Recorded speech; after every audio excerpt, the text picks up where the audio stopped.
Bom dia, boa tarde, boa noite. Bom, hoje um segunda de pijamas um pouco diferente, um segunda de pijamas cedo e de terça, porque ontem o Santos quis dar só uma palhinha para o torcedor de como seria jogar de segunda-feira, mas felizmente só foi uma palhinha mesmo. Não saberemos como é manter um campeonato inteiro de segunda-feira. Aqui com a gente, Gustavo Zupac, dos canais Disney, para falar tudo sobre o que você acha sobre o Campeonato Brasileiro, sobre esse momento e também sobre a sua carreira, né? Acho que você tem uma carreira com alguns pontos parecidos também com o Rafael Prats, que veio aqui tem umas semanas. Então, para a gente falar aí sobre um pouquinho de jornalismo, um pouquinho de carreira, um monte de Santos Futebol Clube na Série A. Muito obrigada por aceitar o convite. Tudo bem, Bel? Muito bom estar com você. Muito bom estar com quem assiste o seu canal, o seu conteúdo, cada vez mais bombando por aí. E eu desconfio, apenas desconfio, que você não ficou chateada de o seu quadro de segunda ter caído para terça. Ou você preferia que a gente gravasse esse quadro na segunda e que nada tivesse acontecido no Maracanã ontem. Eu desconfio que não. Então, vamos de terça de pijama mesmo. Nossa, cara, não dá, é inimaginável. Eu confesso que e a Anitta, ela tava falando que eu tava dando azar ontem no jogo. Porque toda hora que eu colocava no jogo, eu ficava variando entre Santos, o jogo do Cuiabá e o Fortaleza e o jogo do São Paulo. Por quê? Por razão nenhuma, porque eu odeio jogar contra o Flamengo. Então eu tava muito nervosa, muito nervosa.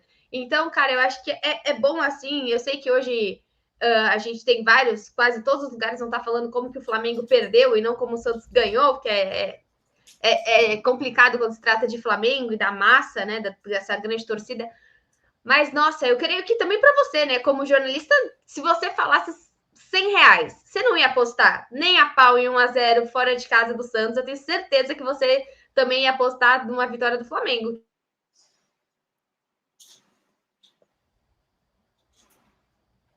Oi, travou e voltou. Agora sim. Então, eu acho que o Santos ter ganhado do Flamengo foi uma surpresa. Agora, o Santos ter ganhado do Flamengo jogando tão bem quanto jogou, né?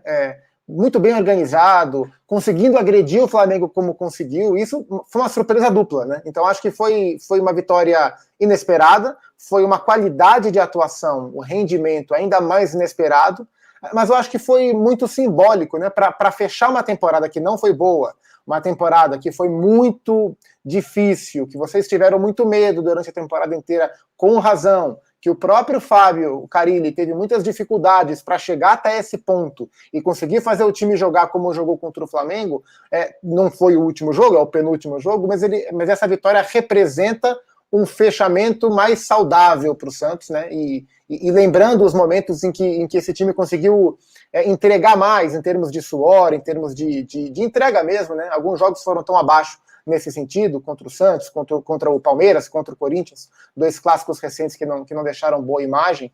Acho que contra o Flamengo, que era o mais difícil dos confrontos, a imagem ela é a mais positiva possível. Eu acho que isso que fica, né? Eu acho que também porque o Santista ele sente muito tempo do Santos olhando para o Flamengo e para o Palmeiras, realmente é uma disparidade enorme. Mas quando você olha para um Corinthians, espera aí, é um time organizado? É sim, mas não tem como você jogar daquela forma contra o Corinthians, né? Jogar assim, não jogar. O Santos não entrou em campo. Um Corinthians organizado, um Corinthians com Renato Augusto, com Roger Guedes, com um Jô, talvez um dos melhores jogos do Jô aí no retorno, né? Então, assim, não é também que o Corinthians jogou nada. Mas o Santos não teve medo do Flamengo. E assim, falando, até você comentou de Fábio Carille, você também acompanhou o Corinthians por muito tempo, Corinthians com Fábio Carille. Você acha que você já vê Carille nesse time do Santos? Ou você acha que assim, não, a gente não viu o Carille até agora, ele só apagou o fogo e talvez agora, com calma, a gente veja mais Fábio Carille? Porque até na última entrevista dele, ele falou que ele mesmo não gosta de três zagueiros. Né? Ele gosta de jogar com dois, mas ele talvez esteja jogando porque o Santos tem uma falha na bola aérea, porque talvez precisaria. Você acha que a gente está vendo ou a gente vai começar a ver Fábio Carille? Eu acho que alguma coisa foi vista em termos da organização defensiva. Embora ele não goste, e eu não vi, não acompanhei o trabalho do Fábio na Arábia, nos dois estudos que ele lá comandou, mas aqui no Corinthians eu acompanhei todo o trabalho, porque eu era setorista durante 90% do tempo, aliás, desde quando ele era auxiliar, então eu conheço muito bem para falar nesse sentido. Ele nunca trabalhou com três zagueiros, mas um time bem organizado defensivamente, independentemente de quantos jogadores estivessem na linha, é uma das características que ele é mais reconhecido. E ele teve muitos problemas para conseguir chegar nessa organização defensiva, e os números defensivos do Santos no retorno são muito bons, pelos desfalques, né? Quantas trincas de zagueiros diferentes ele teve que escalar, porque não contava com os caras, né? Teve que jogar Balieiro de zagueiro, teve que jogar o Pará de zagueiro, erros e acertos, mas ele teve que ir tentando encontrar o caminho até que aos poucos os jogadores foram voltando e ele foi conseguindo ter algo um pouco mais dentro da naturalidade, então acho que esse é um mérito dele.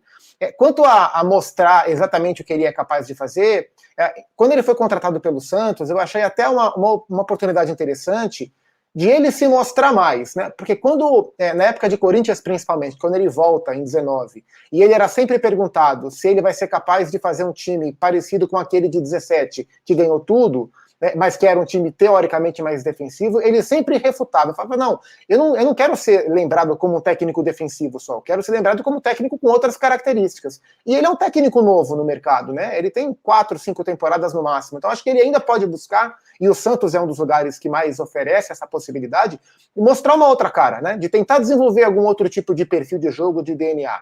Para 2021, não era possível e nem era a pedida, né? Ele foi contratado para fazer o que ele conseguiu fazer. A partir de agora, acho que ele vai ter, se ele ficar, e espero que fique, um pouco mais de tranquilidade para dar essa cara que todo mundo conhece que ele tem e tentar descobrir outros caminhos também, para não ser lembrado só como um técnico defensivo, né? Então acho que para agora ele fez o que tinha que fazer. Se foi com muita cara de Carille ou com meia cara de Carille, tá feito. E era importante que tivesse feito. E assim, como você enxerga essa questão de fica ou não fica? Você falou, tomara que fique, porque tem muita gente que é contra o futebol do Carille, mas eu acho que assim, na minha visão era, se ele conseguir manter o Santos na Série A, ele tem que ficar. O Santos não tem dinheiro para ir no mercado, não faz sentido testar. A gente já tem, o São Paulo deu certo, bacana. Deu certo, mas não ganhou nada. Endividou o Santos, Gesualdo não deu certo, o Ariel Holland também não deu certo. Então, ir simplesmente em busca de um estrangeiro, eu acharia uma besteira. Eu acho que o Santos deveria permanecer, até vi ontem o Rogério Ceni falando, né, meio que já fiz a minha parte aqui no São Paulo, não sei de nada. Eu vejo o Carille um cara mais otimista em permanecer do que talvez esse relacionamento do Rogério Ceni no São Paulo de permanecer para o ano que vem para dar continuidade, né? E acho que as duas partes têm que se perguntar. O que é que o Santos pode ter hoje muito melhor do que o Fábio Carille? E aí você vai olhar para essas dificuldades de mercado. Isso vale para vários times que pensam em trocar os seus técnicos, fala, tá, vai trocar. Mas vai trocar por quem? Quem é um cara melhor que vai topar pegar esse trabalho e que vai te entregar? Aí você fala, eu não sei. Aí tem uns que falam, troca, escolhe qualquer um. Para escolher qualquer um, a chance de dar errado é muito maior. Então acho que assim, dá para pensar num desenvolvimento maior do trabalho do Fábio. Não é algo certo, não é algo seguro, mas eu acho que existe um princípio de caminho aí. O Santos é um clube importante para ele, importantíssimo, é um clube muito grande, é o segundo clube dele aqui no Brasil, então é importante para ele mostrar em outro clube, que não o Corinthians, que ele é capaz de fazer um bom trabalho. E o Santos encontrou um técnico que, dentro de todas as dificuldades que o Santos tem hoje, para atingir um nível mais ou menos próximo do que todo mundo espera dele, que bem ou mal conseguiu. Então acho justo que essa permanência seja oferecida a ele por um tempo maior. E aí lá na frente, se não rolar, se reavalia, mas acho justo que se pense em desenvolver mais, né? E agora com um pouco mais de tempo, vai dar para desenvolver um pouco mais, vai dar para ele sentar e pensar junto com o Dracena quais são os reforços que cabem no bolso do Santos e que fazem sentido para esse projeto. Acho que com um pouco mais de calma fica mais possível que o trabalho tenha uma cara maior, né? Então eu não vejo por que não vejo por que trocar agora e nem vejo quem pode vir para o lugar dele com uma certeza tão maior assim. E você comentou do Dracena, o que você acha desse movimento dos times pegarem acho que o Dracena nem é vitorioso, claro que foi vitorioso, mas não chegou a ser um ídolo dentro do Santos, estava jogando no Palmeiras também. A gente viu, por exemplo, o São Paulo tentando com o Raí, né? Tem vários outros times que às vezes tentam com grandes 6 jogadores. Você acha que talvez o diretor executivo hoje não está conseguindo dar esse calor de dentro de campo? Ou você acha que a gente está tendo ex-jogadores cada vez com melhor conhecimento? Ou você acha que, assim, como você vê esse movimento? Porque, de forma geral, é claro que o Dracena é estudado, veio do Palmeiras, deixou de ganhar uma Libertadores, né, para vir para o Santos. Então, esse movimento de ex-jogadores agora me fugiu na cabeça outros times que estão fazendo isso, mas a gente o próprio David, né? Que o David não acabou vindo para o Santos, acabou fazendo um trabalho grande no Cruzeiro, desculpa. Como que você vê isso, assim, desses homens fortes acabarem sendo ex-jogadores? Você falou do Corinthians, o Corinthians tem o Alessandro, né, que é o capitão do Mundial, que foi, voltou. Acho que assim, é uma boa ter um jogador, um ex-jogador identificado para executar esse trabalho? Desde que exista um preparo por parte desse ex-atleta. Acho que simplesmente aposentar um jogador e imediatamente colocá-lo no cargo, num cargo de hierarquia mais alta, como um diretor executivo, como é o cargo que hoje o Edu toca no Santos, aí eu já acho que não é o melhor caminho. E foi mais ou menos o que o Palmeiras conseguiu fazer com ele, né? Porque o Edu se aposenta, e ele vira o assessor técnico. Ele não era o diretor de futebol, ele não era o gerente de futebol, ele era um assessor técnico, algo que representava uma ponte entre os jogadores e a comissão e os diretores. Ele não foi logo para virar diretor, algo similar ao que fez o Zé Roberto no Palmeiras. Aí o Zé Roberto foi embora, o Edu foi justamente para o lugar dele. E eu acho que é um primeiro passo interessante. E o Edu é um cara que sempre teve uma visão muito analítica do jogo, não só do jogo, mas do futebol como um todo. Então, acho que tendo um cara com esse perfil de liderança, com esse conhecimento do clube que o Edu tem, com vitórias, com capitania, o capitão da Copa do Brasil, o capitão da Libertadores no Santos, com algum tipo de preparo, com experiência, eu acho que pode dar certo. Não é uma receita garantida, mas acho que pode dar certo. E entendo que o Rueda foi atrás dele para esse momento, para apagar esse incêndio no Santos, também na busca pela identificação. Assim, qual outro ex-jogador, qual outro cara com conhecimento de Santos que está nesse mercado que poderia ter um impacto de vestiário? Não deu certo, né? Pois é, e acho que é muito pelo perfil, né? O Renato, ele é um líder, mas ele é um cara mais silencioso, né? O Edu foi capitão a vida inteira, né? Eu fiz uma entrevista muito legal com o Edu para a série que eu fiz na ESPN, o Capitães da América, que era uma série sobre os capitães dos títulos brasileiros e liberta, e o do Santos foi com o Edu, porque infelizmente o seu Zito já nos deixou, e o Edu falava que ele virou capitão com 14 anos, no primeiro dia que ele foi fazer uma peneira no Guarani. O técnico lá meteu a faixa no braço dele e ele nunca mais tirou a faixa. Acho que só no Corinthians que ele foi reserva, que ele não foi capitão. Nos outros times todos ele foi capitão. Então é um cara com uma liderança muito forte. E com essa experiência, com esse preparo e com a necessidade que o Santos tinha de alguém com impacto no vestiário, parou no nome dele, né? Então não tenho certeza se ele vai ser um grande diretor de futebol para o Santos a longo prazo, mas é igual o Carille, porque o Santos precisava, naquele momento, serviu. E agora, um pouco mais de tempo para fazer uma análise melhor. E o que você acha da rotatividade que a gente tem hoje, né? Porque acho que hoje existe uma rotatividade muito grande de diretor executivo. Tudo bem que o Santos acaba tendo um problema grande. A gente teve o Mazuco por um tempo, acho que, se eu não me engano, foi ano passado, ou outro ano, foi 2020, que teve o Gustavo Vieira, tivemos vários, até o Autuori Felipe Ximenes, né? Exato.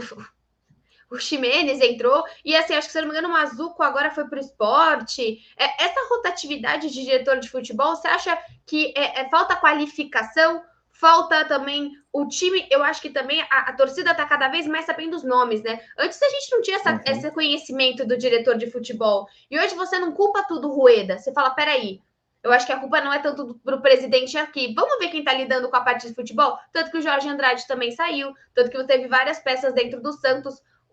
Agora eu esqueci, foi o Jorge Andrade, o Quaresma também. Então, você tem personalidades dentro do time que acho que a torcida começa a entender. Como que é esse comitê de gestão aqui que eu estou apoiando tanto, dando o meu sócio, né? Você acha que essa rotatividade dos diretores está mais da parte do clube, mais, assim, da crítica da torcida, ou talvez eles precisam se qualificar melhor? Eu acho que parte muito de fora para dentro, assim, de opinião pública, de torcida de rede social, isso acaba inflamando uma série de outras trocas, né? As trocas que acontecem o tempo inteiro no futebol e que sempre foram muito focadas no treinador, agora é ampliada um pouco também para o executivo, né? O diretor, gerente, o cargo que tiver, né? O CEO, né? Alguns clubes têm CEO.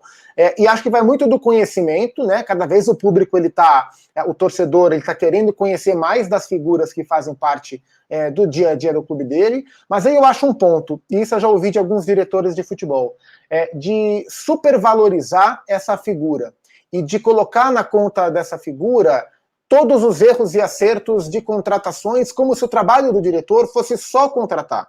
E muitos dos diretores, dos mais badalados, falam, gente, contratar o jogador A, o jogador B, vender o jogador A e o jogador B, é a ponta do iceberg do nosso trabalho. O trabalho do diretor de futebol, do gestor de futebol, é muito maior, é muito mais complexo, e são coisas que no dia a dia o torcedor não vê. Mas se o Tardelli jogar mal, a culpa vai ser de quem contratou. E aí vai ser considerado um erro do trabalho dele. E assim vai. Se o sei lá, se o Danilo Bosa não jogar bem, quem foi esse cara que contratou? A culpa é do diretor de futebol. E isso acho que muito rapidamente vai estigmatizando e vira uma pressão para o presidente ou para o comitê de gestão junto no caso do Santos. Então acho que é preciso que eles se aperfeiçoem, se especializem mais, mas acho que é preciso também que a gente consiga, e nós como mídia e o público como consumidor final, entenda que o trabalho deles é mais complexo. Um ótimo exemplo é o Anderson Barros, do Palmeiras. O Anderson Barros é um cara discreto. Ele é tão discreto que nem WhatsApp ele tem. Ele não tem WhatsApp. Existe uma pessoa que trabalha com futebol, que contrata e vende, que negocia, que não tem WhatsApp, é SMS, ponto final. E é um cara que não dá entrevista, é um cara que não é midiático como era o Alexandre Matos. E quando o Palmeiras estava mal, todo mundo falava, pô, mas o que esse diretor tá fazendo aí? Manda esse cara embora.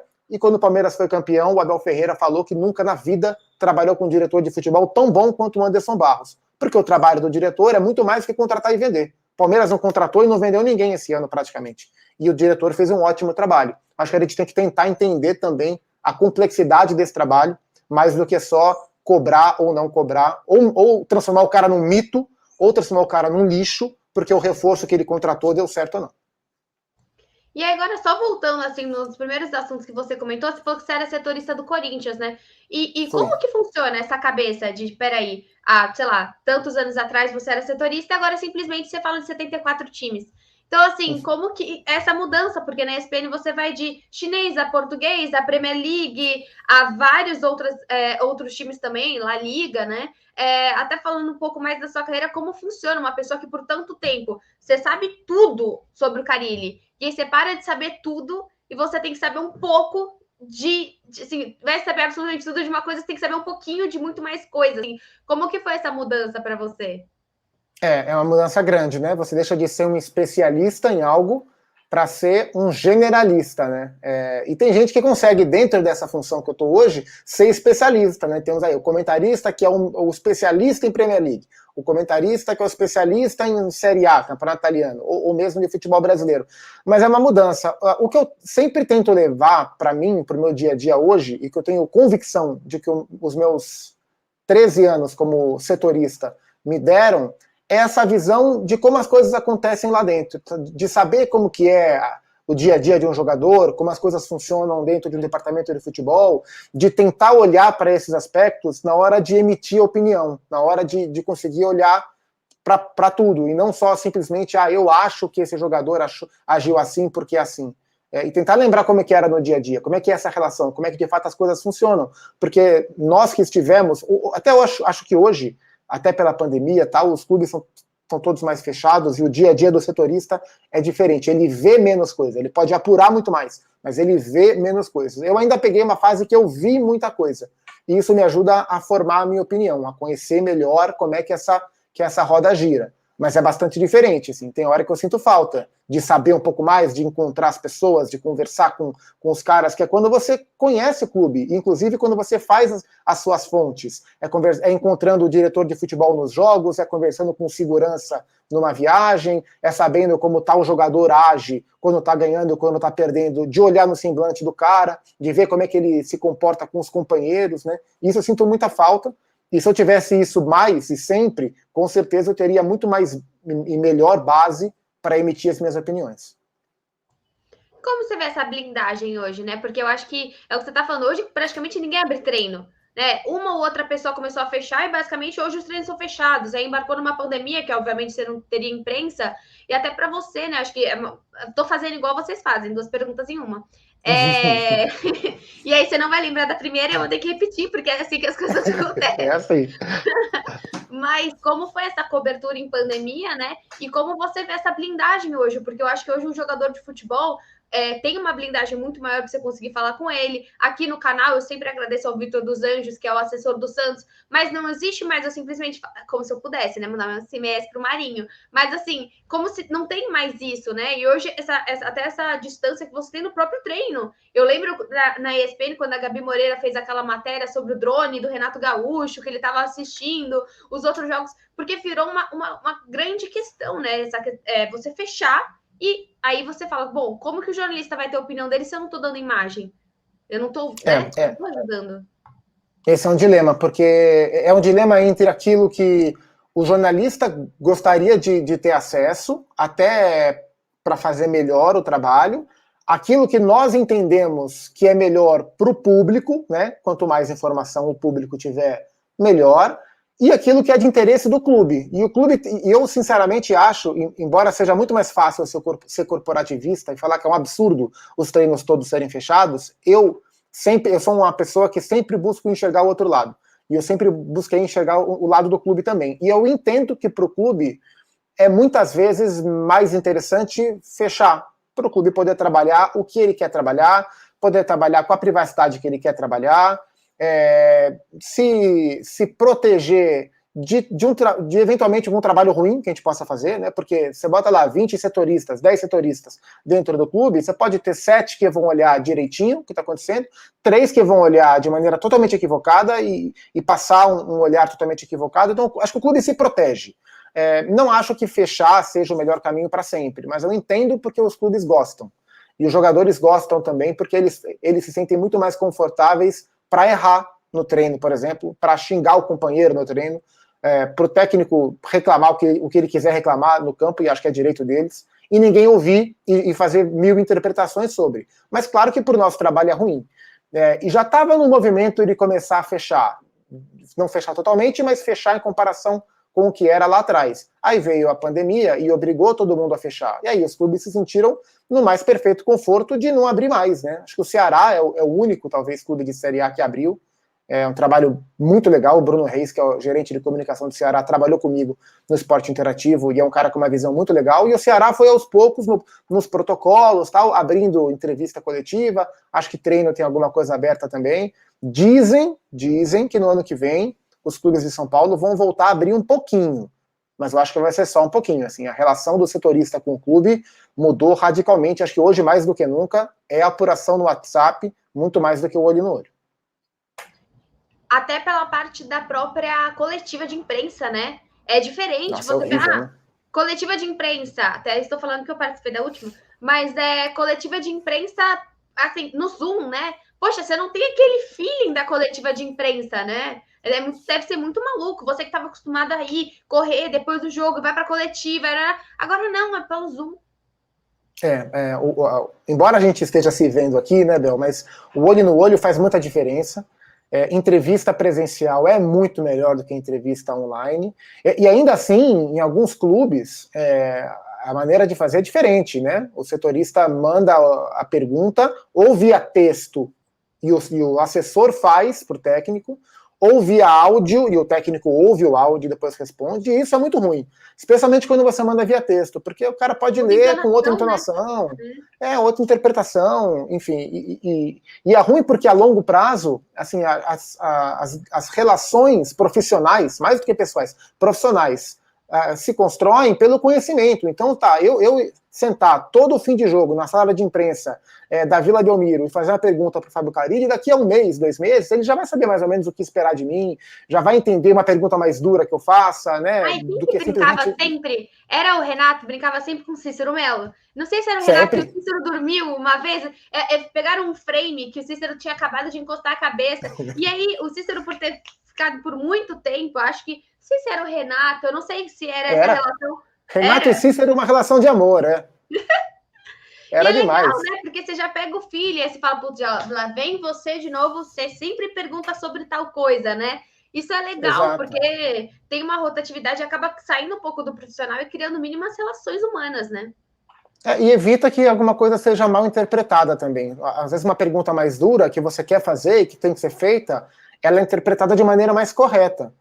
Mas, enfim, são os efeitos da pandemia. Esses dias eu estava acompanhando os nossos correspondentes na Inglaterra, nas redes sociais, e acho que semana passada, ou há 2 semanas, teve a primeira coletiva presencial do Guardiola desde o começo da pandemia. Então lá também é um processo que aos poucos está voltando e que eu acho muito importante que volte. Não só a coletiva, como a zona mista. A zona mista é um trânsito maior de pessoas, tem que tá tudo cada vez mais seguro, mas acho muito importante. Assim, infelizmente na Vila não dá para fazer zona mista, mas nos estádios onde é possível, é fundamental. Assim, não só para o nosso trabalho, acho que para o próprio jogador.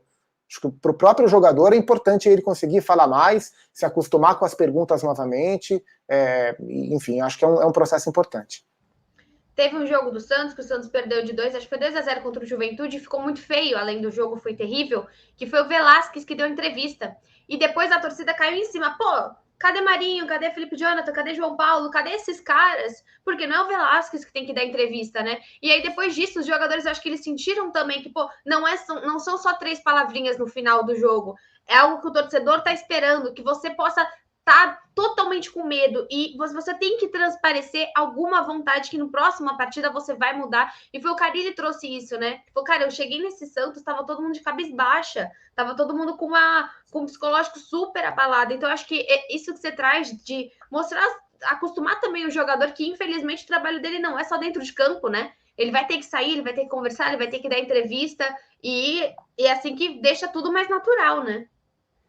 E sabe que no auge da pandemia, né, quando o futebol voltou, a gente estava vivendo uma época de estádios fechados e sem entrevista. Então o jogador entrava em campo, jogava para ninguém, acabava o jogo, ia para o vestiário e ia embora. E eu ouvi alguns relatos de pessoas no futebol que estavam sentindo, de jogadores inclusive, que não viam a hora de as entrevistas voltarem para os jogadores mais jovens entenderem o peso de uma derrota. Porque às vezes o jogador vai lá, era um jogo super importante, um clássico, um jogo importante que não era clássico. E o time perdia, como não tem torcida reclamando na arquibancada, como não tem imprensa cobrando depois do jogo, só nas redes sociais, muitas vezes esse jogador mais novo não entendia o peso daquela derrota. E não assimilava para o jogo seguinte. Então era tudo muito tranquilo nesse sentido.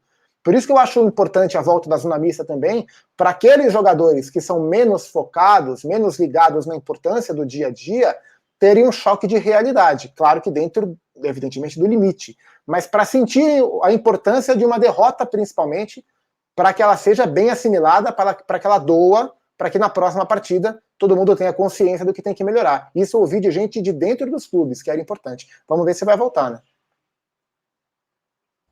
E, bom, para a gente finalizar, a gente mais ou menos tem uma tabela, acho que é talvez lá embaixo, que esteja com mais com algumas mudanças possíveis, né? O torcedor gremista aí sonhando com uma combinação de resultados. Você acha que olhando essa tabela, assim, é muito longe do que você esperava? Você acha que, assim, você, no começo de 2021, com certeza a gente sempre faz esses bolões, né? De colocar os times, estava muito longe da sua expectativa e você achou o resultado muito justo, muito injusto. O que você vê hoje com a tabela do campeonato? Vou tentar puxar ela aqui. Tá, quando você puxa para olhar, eu vou falando. Assim, alguns dos times que já. Os dois que já caíram, né? Quando a gente grava esse papo, que era Sport e Chapecoense, para mim estavam entre os 4 que iriam cair. Agora, quando começou o campeonato e eu fui fazer o meu top 4, o meu G4, o Grêmio estava no meu G4, assim, porque eu olhava para o time do Grêmio e eu falava, o Grêmio tem time para brigar, acho que o Grêmio vai brigar por Libertadores e se as coisas andarem bem, vai ser G4. E no meu G6 estava o São Paulo, porque era um São Paulo que vinha de um Paulistão que eu achei muito bom, eu gostei bastante. Olha só que beleza, temos a tela para os telespectadores, a classificação. E aí os dois me frustraram demais, né? O Santos brigar contra o rebaixamento, lutar contra o rebaixamento, foi uma surpresa, mas não uma surpresa tão grande quanto o fiasco de São Paulo e Grêmio. Assim, eu esperava que o Santos fosse passear no meio de tabela um pouco para baixo. Não achei que fosse correr o risco que correu, mas acabou escapando bem, né? Agora na 11ª colocação. Agora, Grêmio e São Paulo, assim, uma frustração gigantesca. O Grêmio, se cair, para mim, é o maior fiasco do Campeonato Brasileiro de todos os tempos, porque nenhum clube grande caiu. Foi campeão gaúcho? O Grêmio foi campeão gaúcho? Agora me fugiu. Vou pesquisar aqui também. Agora já esqueci. Agora, eu nunca vi um time grande cair sem salário atrasado, com um bom time, com um bom presidente. Geralmente tem alguma coisa que deu muito errado. E no Grêmio não tem. Então o time não está endividado, jogadores não estão revoltados porque não recebem, o time não é uma porcaria. Então, se cair, e eu acho que vai cair, é o maior fracasso que eu já vi no Campeonato Brasileiro. Então é bem frustrante. Não, é porque eu pensei sobre isso, porque você tá falando de São Paulo, foi campeão paulista, e o Grêmio também foi, porque o jogo de ida foi 1-1, claro, com um expulso de cada lado, porque senão não é Grenal, e o jogo de volta do Campeonato Gaúcho foi 2-1 pro Grêmio, então é curioso, né, que você tem aí 2, e falando da tabela, eu acho que assim, o Corinthians terminando em G4. Acredito que você não imaginava sobre isso. E um Fortaleza em quinto e um Red Bull em sexto, né? Isso é muito legal. Isso mostra que a organização hoje ela está em cima de peso de camisa, né? Não diminuindo o peso de camisa, mas mostrando o quanto você precisa também ser organizado para você continuar a ser competitivo, né? Bel, eu acho que é mais importante ser organizado do que ter o peso de camisa. Assim. É claro que cada clube tem a sua grandeza, mas eu dou pouca importância para peso de camisa na hora que a bola vai rolar, na hora que o campeonato vai ser disputado. O Flamengo, o Palmeiras e o Galo não são os 3 primeiros porque tem camisa pesada. O Corinthians não é o 4º porque tem camisa pesada. Porque o mesmo Corinthians, antes de ter os jogadores que contratou, a camisa pesava a mesma coisa e o time estava lá embaixo. Então não foi a camisa que fez ninguém chegar onde chegou no campeonato. O Santos não escapou pela camisa, o São Paulo não escapou pela camisa, o Grêmio não vai cair por falta de camisa. A camisa não está entrando em campo nesse campeonato para mim. E o Fortaleza é a maior surpresa da competição, é uma das campanhas mais incríveis da era de pontos corridos, espetacular o trabalho que faz o Vojvoda, vai jogar Libertadores, Red Bull Bragantino também vai, mas é menos surpreendente do que o Fortaleza, e o Corinthians está onde está porque contratou jogadores. Então a gente viu aí, para Flamengo, para Galo, Flamengo e Palmeiras, como a organização e o dinheiro faz diferença. A gente viu no Corinthians como bons jogadores fazem a diferença. A gente viu no Fortaleza e no Bragantino como a organização, dentro dos limites de cada clube, também fazem a diferença. Isso faz muito mais diferença do que a camisa, na minha opinião. Sim, sim. Até olhando aqui no fim, você tem o Inter, né?